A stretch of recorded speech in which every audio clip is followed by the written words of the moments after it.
Okay, back to being a mensch. Okay, it says a person should not say, okay, if all these physical things are bad, I'll live in the hut in the street, and I'll live put on sack and ashes, and listen to that. So he says no. The being too much is also a sinner, like we learned in Nazir. So therefore, you're not allowed to fast too much. Not allowed to fast too much, and that's what Shlomo Melech says. Shlomo Melech says in Kehelis, "Al te'it tzaddik harbe." Don't be such a tzaddik, and don't be too smart. You know, don't be too religious, because if it's more than what the Torah tells you to do, it's not so good. Okay, next.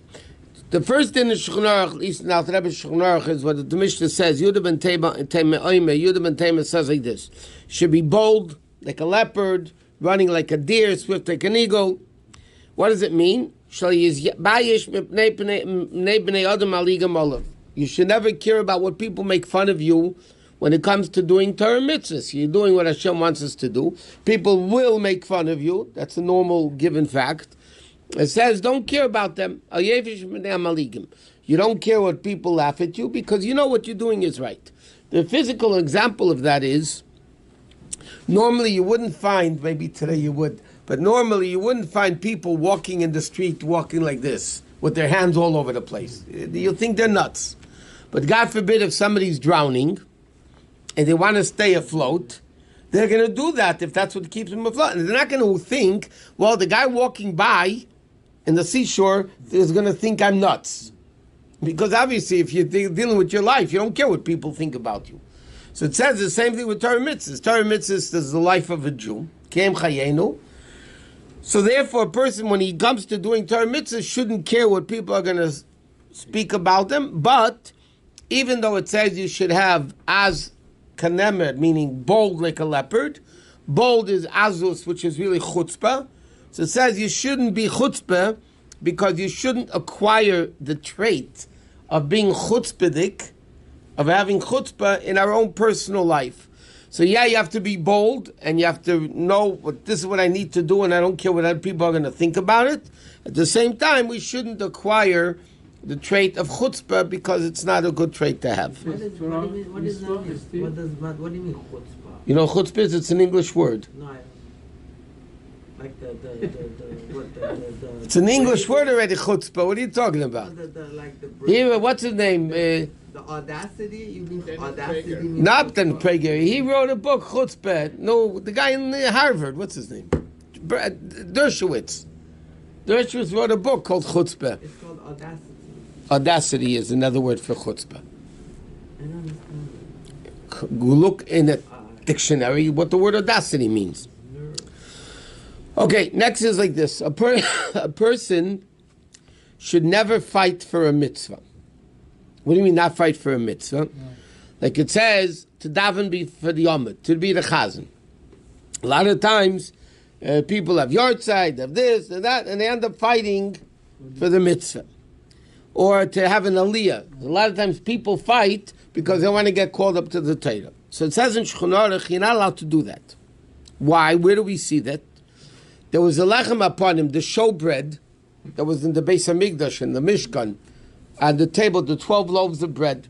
And every Shabbos they divided it up amongst the Kohanim of that shift, the previous shift and the next shift. And it says like this: the more refined Kohanim would never fight for it. The young guys would go push and fight, and they would fight literally to get a piece of the lechem upon him. And the old ones, even though it was a mitzvah to eat it, but it says the tznuim, the more refined kohanim, would stand back. They say, I'm not going to fight for it.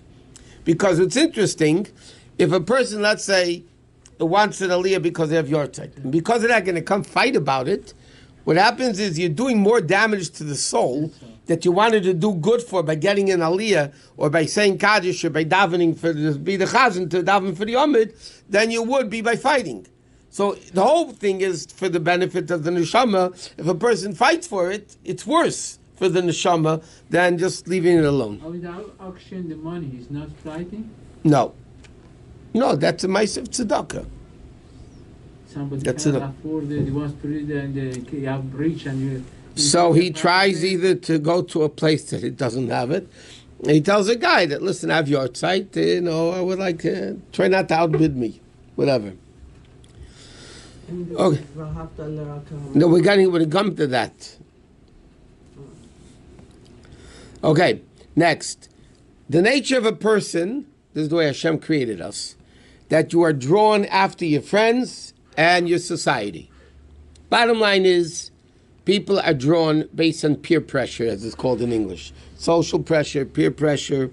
Their friends have a tremendous influence on a person. Therefore, it says a person has to befriend tzaddikim, to sit next to wise people, to learn from their actions. You should distance yourself from the wicked people that go in the darkness, that you shouldn't learn from their bad deeds. A person has to go, and therefore he says like this, if you live in a community that the leaders are bad, okay, move to a different city. The problem today, they're all corrupt all over the place. So where are you going to move to? If you move to the moon. Move to the moon. Over there, meanwhile, it's not corrupt. But it says in the halacha, you're not allowed to live in a city where the people, the leaders and the people of the city are wicked, because obviously you're going to come out with it. But on the other hand, it says, by tzaddikim, have a mesabik, to cling to the tzaddikim. It says, even though you're not learning necessarily from them, but there's an Indian of clinging to tzaddikim. And the Mefarshim Pirkei Avos give the analogy of this. If a person walks into a perfume store,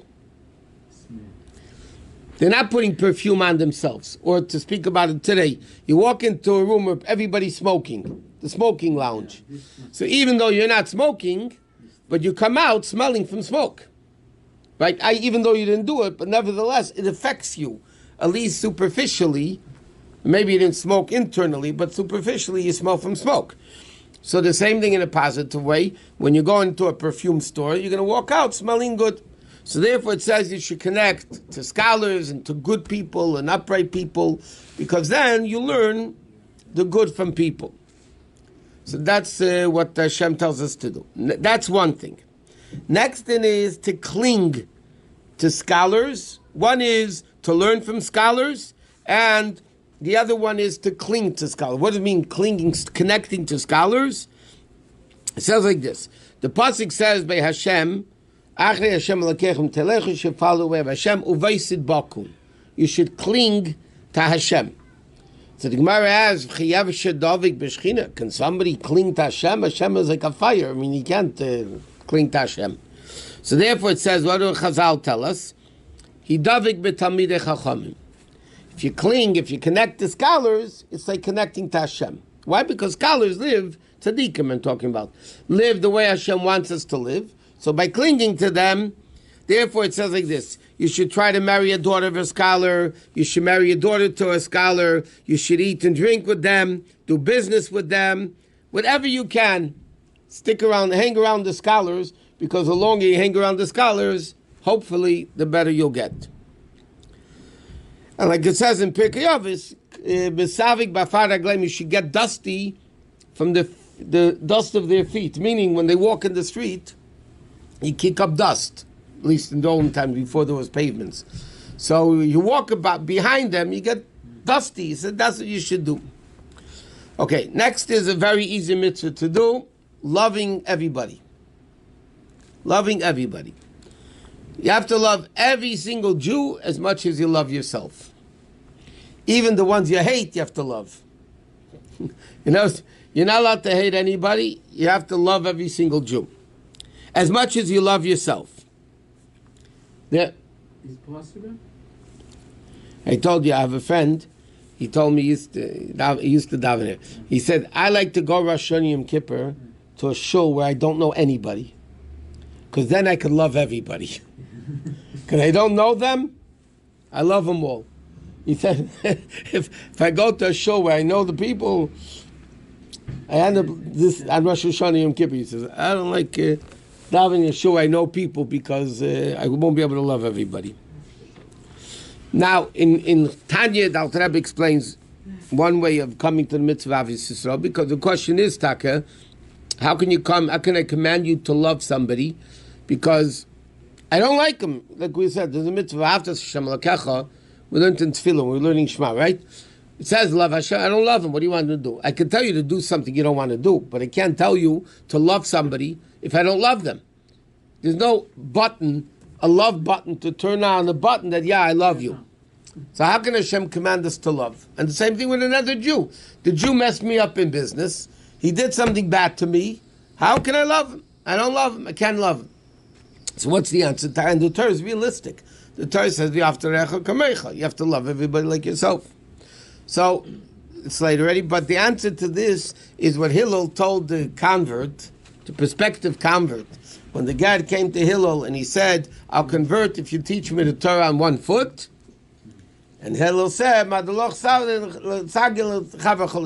you yourself hate, don't do to your friend. That, and he told him that's the whole Torah and everything else is the explanation.